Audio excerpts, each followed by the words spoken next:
The purple sphere pulsed faster, growing brighter with each beat. Waves of energy spread outward, washing over everything in the room. The Voidary Supreme Commander staggered backward, clutching his head.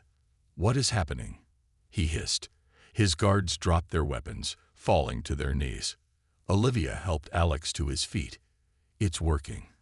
The human consciousness patterns are flooding their network." The commander's mirror-like eyes flickered, showing images of burning cities, crying children, and desperate last stands. "What are these? Feelings? So much pain, so much loss." "That's humanity," Alex said, holding his wounded shoulder. "That's what you've done to us. And now you get to experience it all." All around them, the mothership shuddered. Lights flickered. Through the large viewport, they could see Voidary ships drifting aimlessly or spinning out of control. "We need to go," Olivia said. "The reaction is spreading faster than we expected." They ran back through the corridors. The Voidary they passed were all incapacitated, writhing on the floor or standing frozen as the flood of human emotions overwhelmed their connected minds. When they reached the shuttle bay, Kelly was waiting by the stealth ship. "What's happening out there?" she asked. "The Voidary fleet just stopped fighting." "Project Lazarus worked," Alex said as they boarded. "They're experiencing everything they've done to us." Kelly piloted the ship out of the mothership. As they cleared the bay doors, they saw the full extent of what was happening. The entire Voidary fleet was in disarray.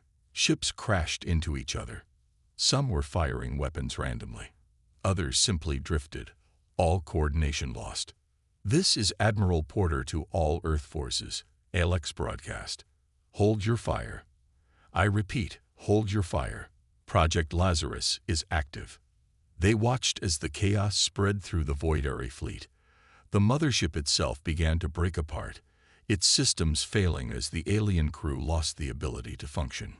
3 days later, Alex stood in what remained of the Unified Council chamber in Geneva. The room was damaged from the invasion, but still usable. Representatives from Earth's surviving governments, the Mars colonies, and the asteroid belt outposts gathered to hear his report. "The Voidary threat has been neutralized," Alex said.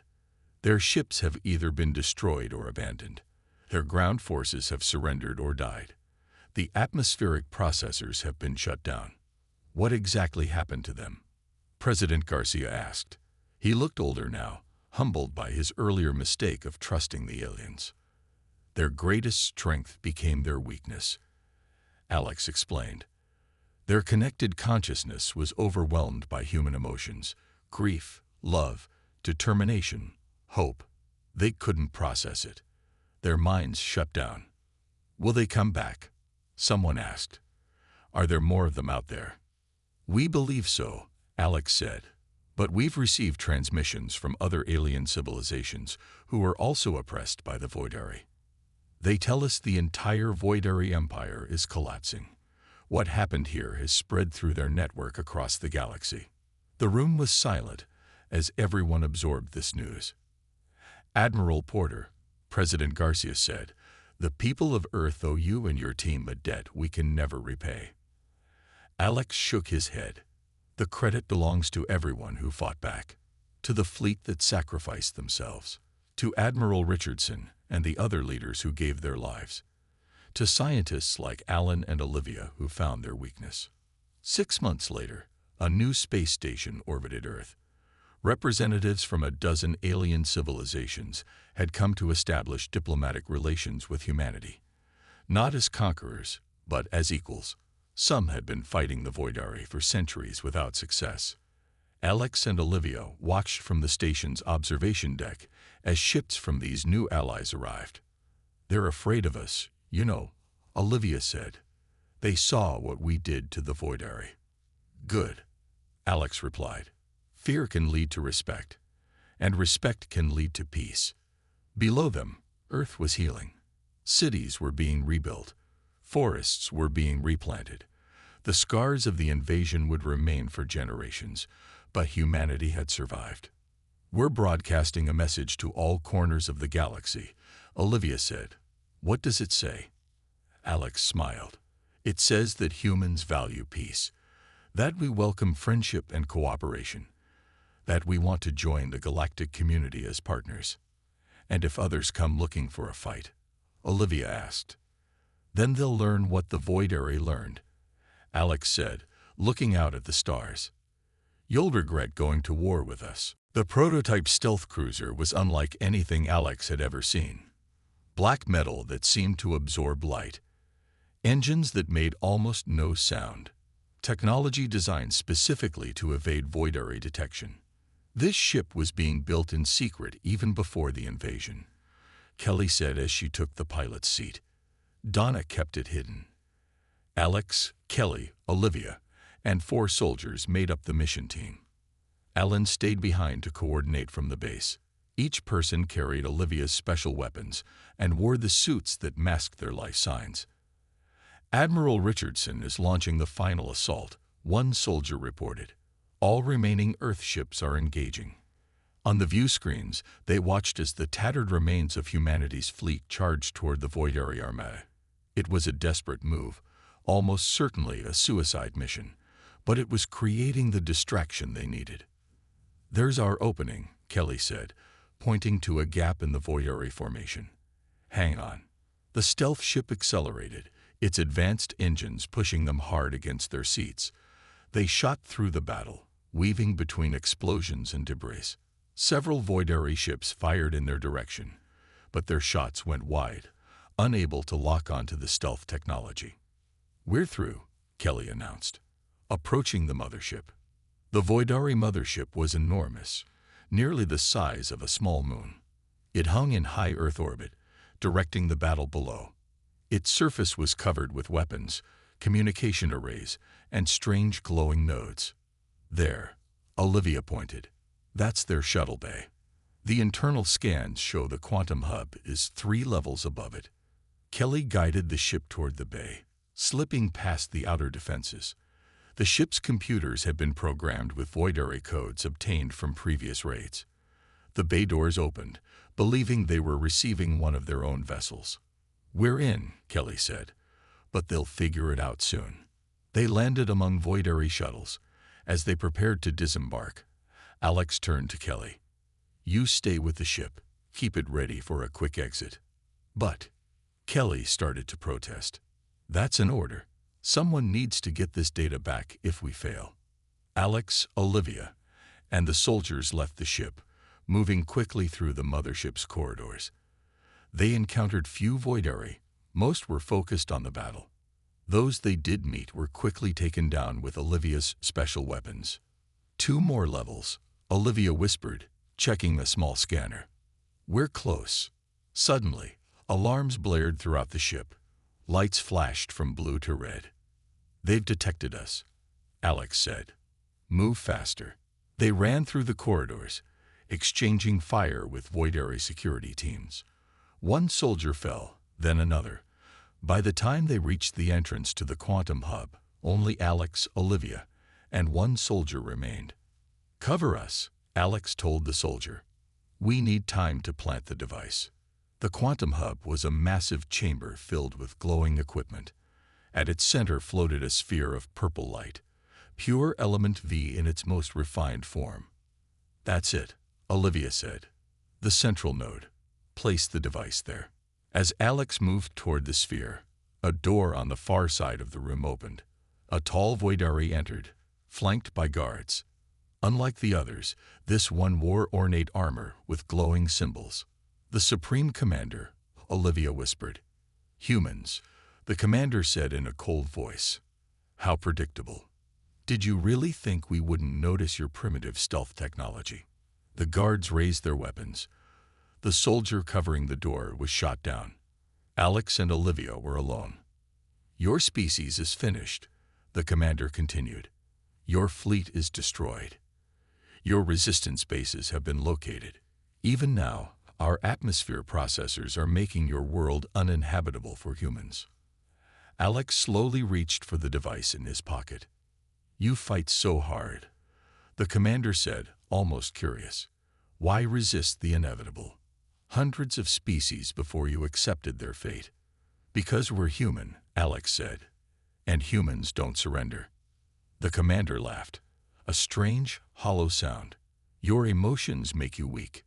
Your attachment to your world makes you predictable. Your individualism makes you inefficient. You never had a chance against us. Alex looked the alien directly in its mirror-like eyes. You'll regret going to war with us. In one quick motion, he threw the device toward the purple sphere. The Voidari guards fired, hitting Alex in the shoulder. He fell to his knees as the device connected with the quantum hub. For a moment, nothing happened. Then the purple light began to pulse rapidly. "What have you done?" the Supreme Commander demanded. The trip back to Earth was tense. Alex and his team watched from their small ship as the battle raged in orbit. Human vessels, many just converted civilian ships, fought against the massive Voidari warships. The humans were losing badly. "This is Admiral Richardson to all Earth forces," came a transmission. "Hold the line. We need to buy time for Project Lazarus." Alex was surprised. She knows about the project. Steve must have told her, Kelly said as she piloted through debris from destroyed ships. They dodged Voidari patrols and entered Earth's atmosphere on the night side. Below them, cities burned.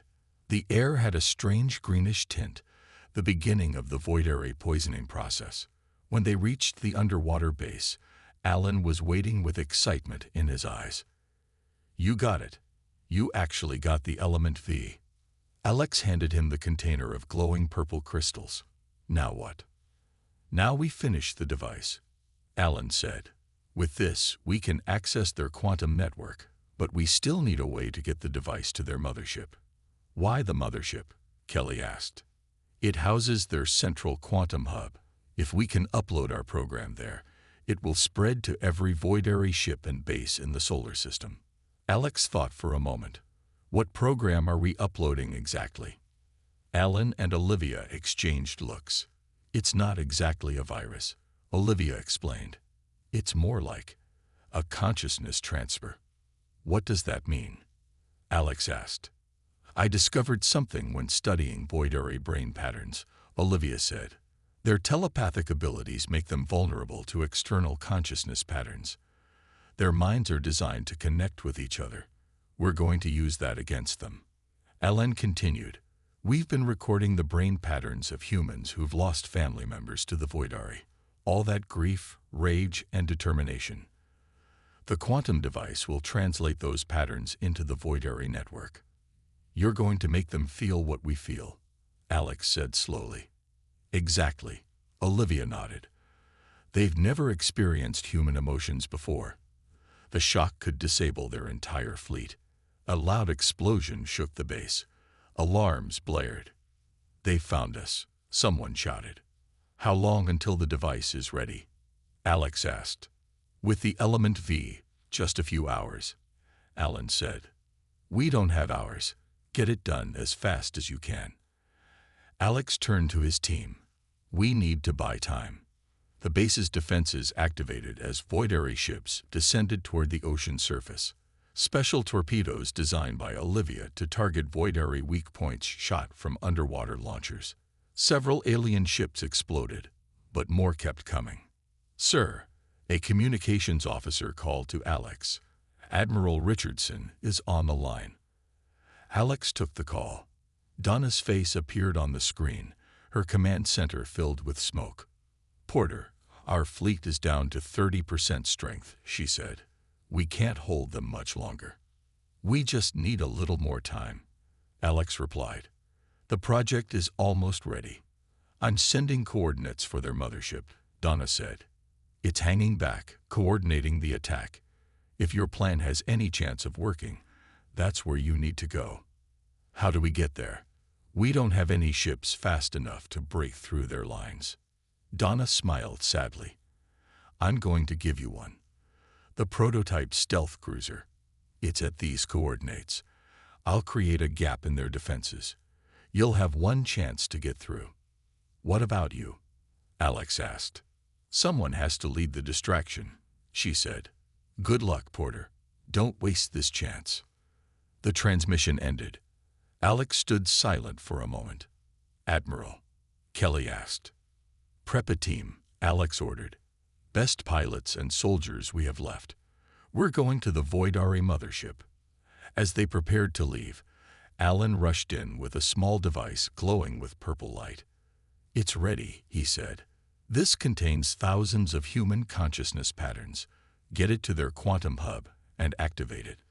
How will we know if it works? Alex asked. Trust me, Alan said grimly.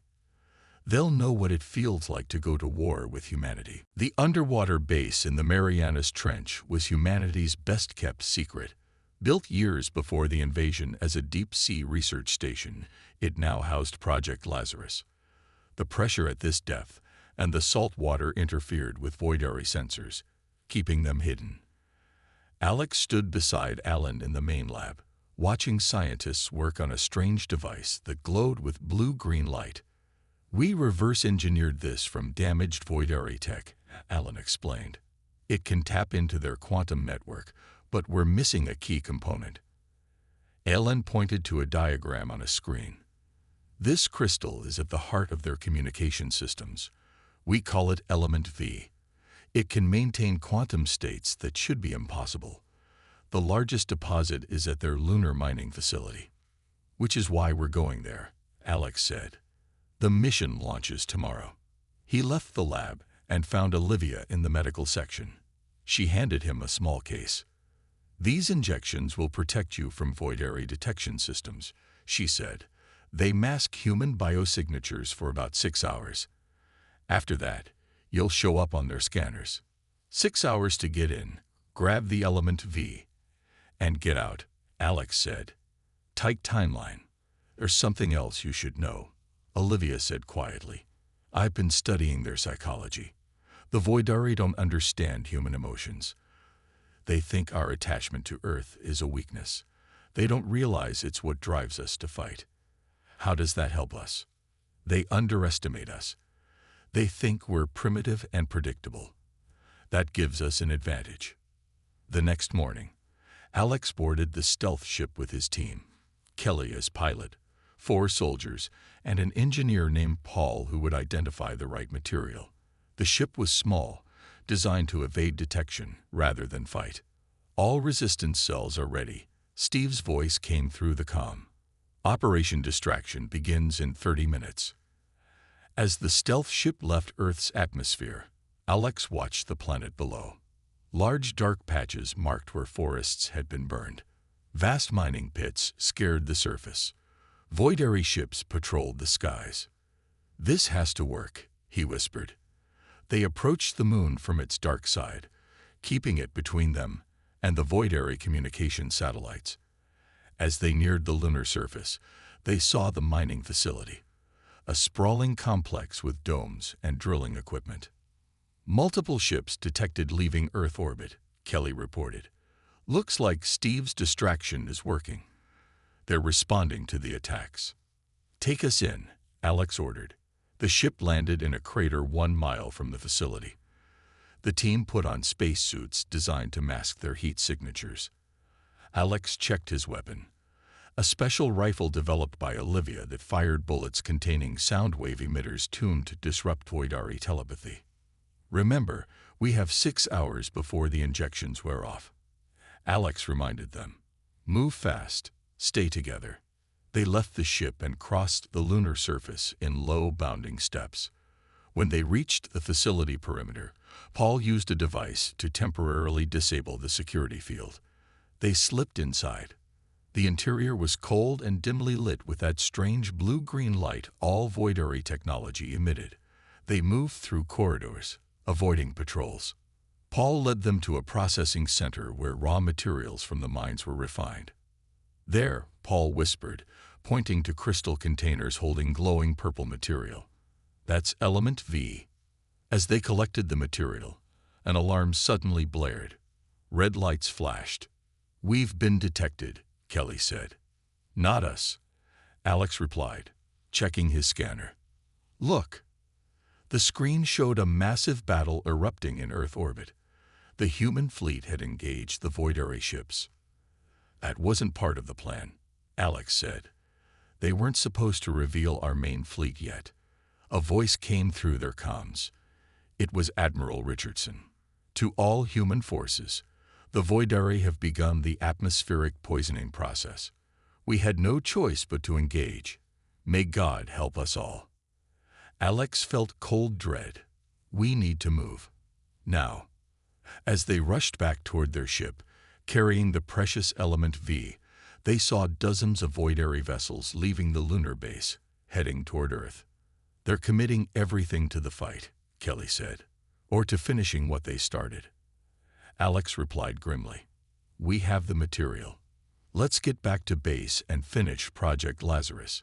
It's our only hope now." 6 months after the Voidary attack, Earth was a different place. The aliens controlled most cities and farmlands. They set up huge mining operations to strip the planet of metals and minerals. Humans who surrendered worked as laborers. Those who resisted lived in hiding. Alex stood on the bridge of the Defiance, once a civilian cargo ship, now the flagship of what remained of Earth's fleet. Through the view screen, he watched the red landscape of Mars, where humans had built hidden bases in caves and old mining tunnels. "Admiral Porter, we've received the supply shipment from Sarah's outpost," said Lieutenant Ryan, his new communications officer. "Any word from Earth resistance?" Alex asked. Steve's group hit 3 Voidary processing plants last week. They rescued 200 workers and destroyed the facilities. Alex nodded. After reaching Rocky Mountain Command, he had been promoted to Admiral of the remaining Space Forces. His job was to coordinate between the resistance on Earth, the Mars colonies, and the scattered outposts in the asteroid belt. "Sir, Dr. Bennett is requesting your presence in the research lab," Ryan added. Alex found Olivia studying Voidary tissue samples obtained in recent raids. She looked tired but excited. "I think I found something," she said. "The Voidary have 3 biological weaknesses we can exploit." She pointed to her screen. "First, their vision. They see differently than we do. They're blind to certain light wavelengths. Second, their communication method.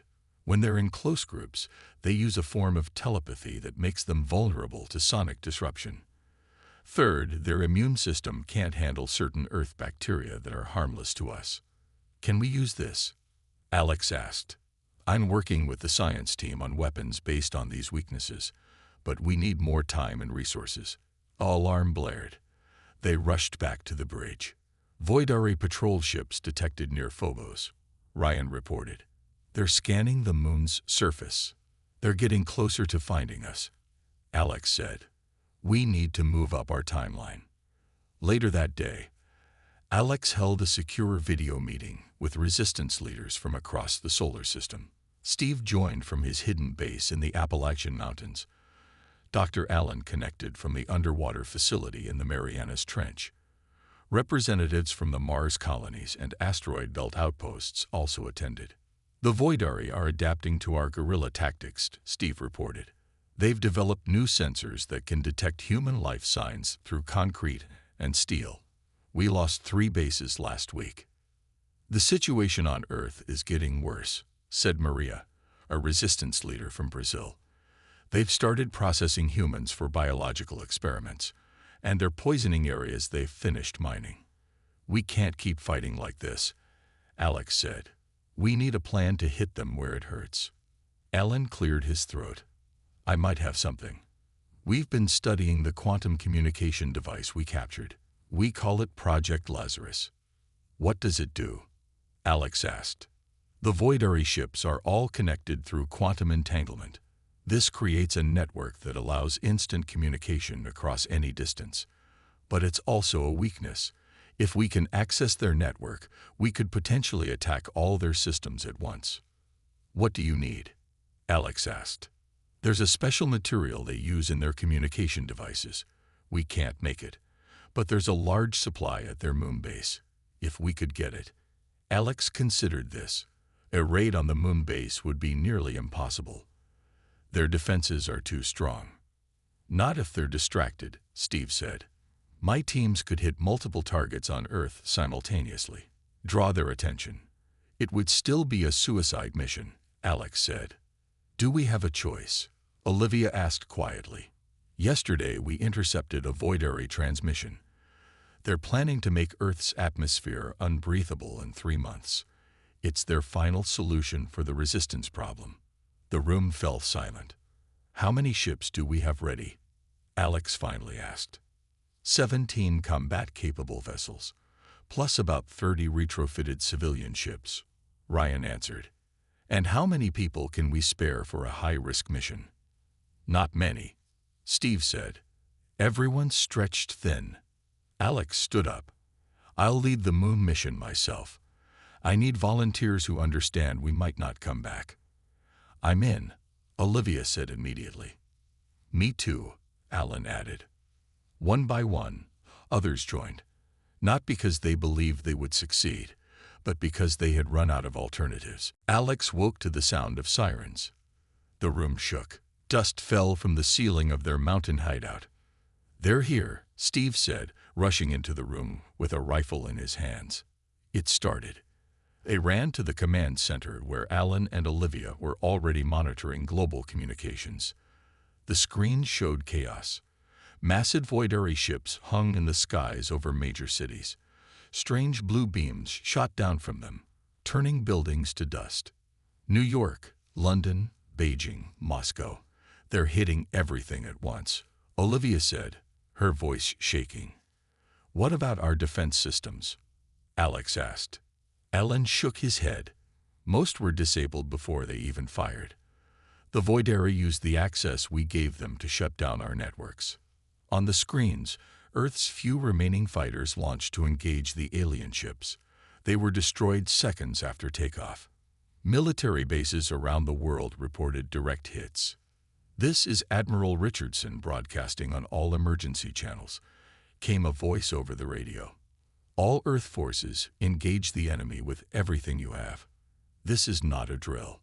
We are at war. Too late, Donna, Alex whispered. Steve pointed to a radar display. We have company. 3 voidary shuttles heading this way. They must have tracked us, Alan said.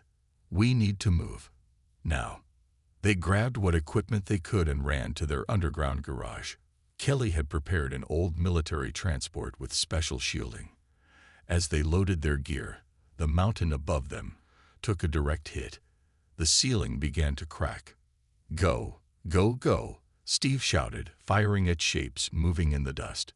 Alex jumped into the driver's seat and started the engine. The transport crashed through the hidden exit as the base collapsed behind them. Voidary soldiers emerged from the dust, firing strange weapons that melted the rocks where they hit. Head for the backup site, Alan said, nursing a burn on his arm from a near miss. They drove through forests and back roads, avoiding main highways. Occasionally they passed groups of shock survivors walking away from burning towns. The sky had turned a strange purple color from dust and alien energy fields. Can anyone reach the defense network? Alex asked. Olivia worked on a secure tablet. Most systems are down, but I'm picking up chatter from the Rocky Mountain Command Center. They're still operational and gathering survivors. That's where we need to go, Alex decided. They drove for hours, hiding from voidary patrols. When they couldn't avoid roads with refugees, they stopped to take as many as would fit in the back of the transport. Each person had the same haunted look and stories of instant destruction. They just appeared over the city, one woman told them. No warning. The buildings started falling. My whole family was inside our apartment building when it collapsed. As night fell, they parked the transport in a cave and set up equipment to monitor communications. The news was grim. Billions dead in the first wave. Major cities destroyed. Military forces scattered and on the run. I'm picking up a broadcast, Alan said suddenly. It's being transmitted worldwide on all frequencies. A voidary face appeared on their screen. Its mirror-like eyes reflected the destruction it had caused. People of Earth, it said in a calm voice, I am Supreme Commander Vorix of the Voidary Expansion Fleet. Your leaders refuse to acknowledge our dominance, so we have demonstrated it. Your weapons are useless. Your technology is primitive. Your defenses have failed." The alien paused, then continued. "However, we are merciful. Surrender now, and you will be permitted to live as a resource colony under our guidance. Resist, and we will make your atmosphere uninhabitable. You have 48 hours to broadcast your surrender on this frequency." The transmission ended. The group sat in stunned silence. "What do we do now?" Kelly asked. Alex looked at each of them. "We fight. We find what's left of our forces. We show these Voidari that humans don't surrender." "How?" Olivia asked. "You saw what their weapons did. Every species has weaknesses," Alex said. "We just need to find theirs." Alex, Olivia, Dr. Alan Wright, and Steve Martinez met in the basement of Alan's country house. The walls were lined with metal that blocked electronic signals. No one could listen to them here. "The Voidari ships have weapons systems that could destroy our entire fleet in minutes," Alex explained, showing them the scans on his tablet. Alan adjusted his glasses and pointed to energy readings. "Their power source is like nothing we've ever seen. It's not just advanced. It's beyond our physics." Steve, a muscular man with short gray hair, studied the images of the Canadian outpost. Classic invasion preparation. Establish forward bases, map defenses, gather intel. "I've seen this pattern in every war I've fought." "We need proof that will convince the Council," Olivia said. "Concrete evidence of their plans." "I think I can get it," Alan said. "The Voidari use quantum communication. No delay, instant signals across any distance. I've been studying the patterns.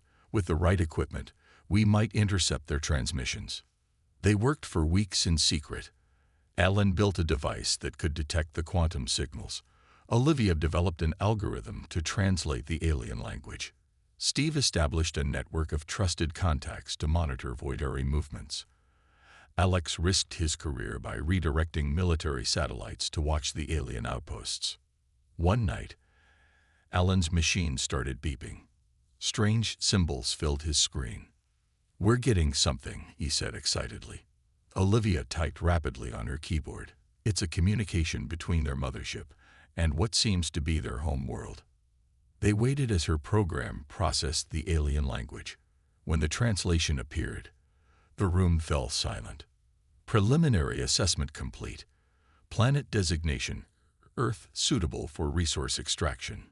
Indigenous species shows concerning technological progress, but remains militarily primitive. Recommend immediate pacification to prevent future threat. Await final authorization for cleansing protocol." "Cleansing protocol," Steve whispered. "That doesn't sound good." "We need to show this to the Council," Alex said. The next morning, they requested an emergency meeting with President Garcia. They waited for hours in an anteroom at the Council building. When they were finally admitted, they found not just the President but Admiral Richardson and two Voidari representatives. "Commander Porter," the President said coldly, "I understand you have concerns to share." Alex hesitated, looking at the aliens. "Sir, this is a matter of Earth security. The Voidari are our friends now," President Garcia said. "We have no secrets from them." Alex shared a look with his team. "With respect, sir, we believe they're planning to attack Earth." One of the Voidari stepped forward. "These are serious accusations, Commander. What evidence do you have?" Alan reluctantly handed over a data drive. "We intercepted communications.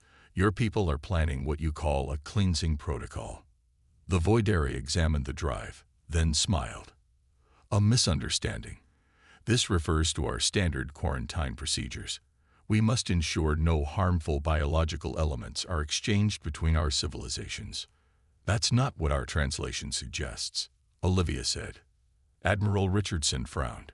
"Dr. Bennett, the Voidari have provided us with their official language database. Your amateur translation is likely flawed." "Sir," Alex insisted, "we've also documented military installations disguised as research outposts." "Enough." President Garcia slammed his hand on the table. Commander Porter, you are relieved of duty pending an investigation into your unauthorized activities. The rest of you are to cease this paranoid investigation immediately. As they were escorted out, Steve whispered, Plan B. That night, they met at Kelly's apartment. She had prepared new identities and secured a private research facility in the mountains. We've been branded as conspiracy theorists, Alex said. The Voidari have the council wrapped around their finger. Then we work from the shadows, Steve replied, laying out weapons on the table. The four of us, and whoever else we can trust. Alan's emergency scanner suddenly lit up. Massive energy signatures. Multiple Voidari ships just entered Earth orbit. Olivia's phone buzzed with a news alert. The Voidari are announcing the formation of a joint defense initiative. They're deploying ships around our planet for our protection. Protection, Alex said bitterly. They're not protecting us. They're boxing us in. How long do we have? Steve asked. Alan looked at his readings. Days, maybe hours. Commander Alex Porter floated in the small observation room of his scout ship. The stars looked different today. One of them was moving. Sir, we have something on long-range scanners. His navigator, Kelly Brooks, called from the bridge. It's big.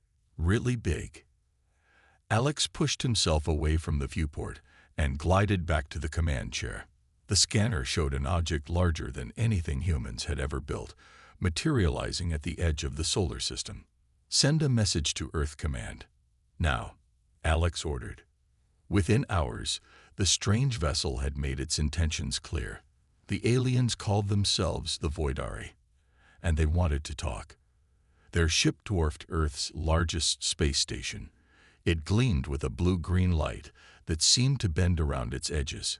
3 days later, Alex found himself sitting in the back row of Earth's unified council chamber as the Voidari representatives addressed humanity's leaders. 2 aliens stood on the speaking platform. They looked almost human, except for their pale blue skin and eyes that reflected light like mirrors. We bring greetings from the Voidari Collective, the taller one said in perfect English. We have traveled through many star systems, seeking civilizations ready to join the galactic community. Your world shows great promise. The room filled with excited whispers. Council President William Garcia stood up. We welcome you to Earth and look forward to learning from each other, he said. Alex watched carefully. Something felt wrong. The Voidari smiled too much. They promised too much. Trade agreements, medical technology, faster than light travel. All for almost nothing in return. Just access to some of Earth's unique biological samples and permission to establish small research outposts in remote areas. That night, Alex couldn't sleep. He pulled up the Voidari ship scans on his tablet. The power readings didn't match what would be needed for a diplomatic vessel. There were strange energy signatures consistent with weapon systems. 2 weeks later, Alex requested permission to check on one of the new Voidari outposts in northern Canada. His request was denied. He went anyway, taking a small flyer and telling no one except Kelly. The outpost was hidden in a valley surrounded by pine trees. Alex landed his flyer 3 miles away and hiked through the snow. What he found wasn't a research station. It was a military installation. Voidari soldiers moved equipment into underground bunkers. Large dishes pointed toward Earth's major cities. Alex took pictures with his mini-drone before heading back. On his return flight, he received a message from Kelly. Commander, you need to see this. I cross-referenced the locations of all 17 Voidari outposts. They form a perfect grid for planetary surveillance, and I hacked into their communication feeds. They're scanning our defense systems, mapping everything. Alex flew directly to Earth Command in Geneva. Admiral Donna Richardson, his former mentor, met him with a cold stare. You were ordered not to approach the Canadian outpost, she said. Ma'am, with respect, the Voidari are lying to us, Alex said, placing his evidence on her desk. They're preparing for something. Donna looked at the images and data. Then she sighed. Do you know what's at stake here, Porter? They're offering us the stars, cures for diseases, clean energy. We can't risk offending them because of your hunches. These aren't hunches. Look at the weapon signatures.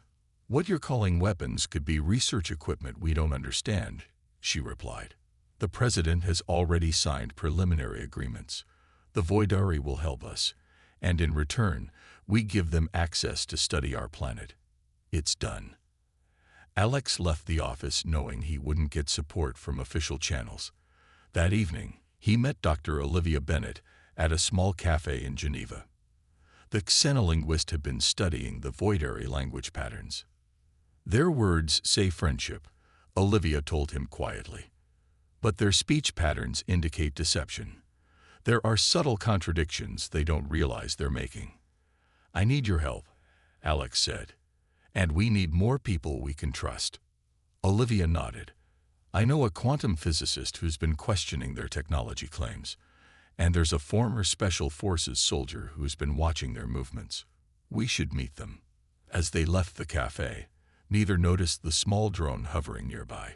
Its camera focused on their faces, transmitting their images to a Voidari ship waiting silently in orbit.